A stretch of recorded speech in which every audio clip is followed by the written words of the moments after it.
বেগুনি রঙের ফুলকপি প্রথমবারই রান্না করছি, আমি কোনোদিন করিনি, আজকে রান্না করব। কপিটাকে গরম জলে একটু ধুয়ে নিয়েছি, এবার কপিগুলো ভেজে নেব। কড়াইয়ে তেল গরম করতে দিয়েছি, এবার ভেজে নেব কপিটা।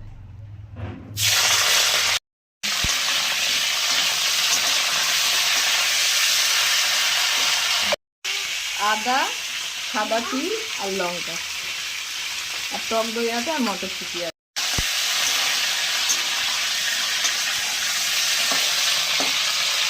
লবণ দেবো না, এখন লবণটা পরে দেবো, লবণ হলুদ পরে দেবো।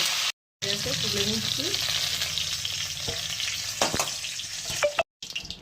একটা শুকনো লঙ্কা দিলাম, একটু কালো জিরে ফোড়নে দিলাম,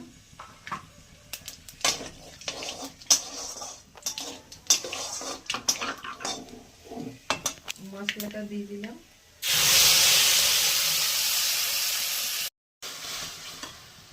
লবণ দিলাম,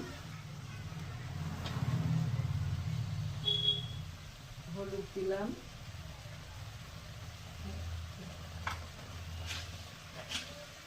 একটু চিনি দিলাম, একটু কষিয়ে নেবো, নিয়ে টক দইটা দেবো। কষানো হয়ে গেছে, তেল ছেড়ে দিয়েছে, আর একটু দই দিয়ে কষাবো।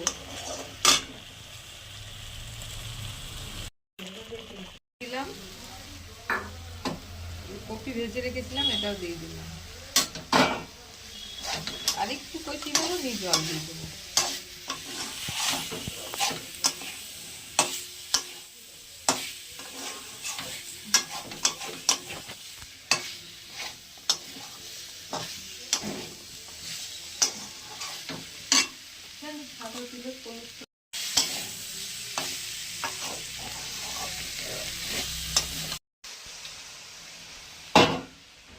আগে একটু ধনে পাতা দেবো, দিয়ে নামিয়ে দেবো। এবার নামিয়ে দেবো, ধনে পাতাটা দিয়ে। ফুলকপি প্রথমবার রান্না করছি, জানি না কেমন লাগবে খেতে, নামিয়ে দিলাম। আমি তো আমার মতো করে রান্না করলাম। হ্যালো বন্ধুরা, welcome back to my channel. আমার চ্যানেলে আপনাদের সবাইকে স্বাগত। আশা করি আপনারা সবাই ভালো আছেন। আজকের রেসিপি বেগুনি কালারের ফুলকপির তরকারি, মটরশুঁটি দিয়ে বেগুনি কালারের ফুলকপির তরকারি।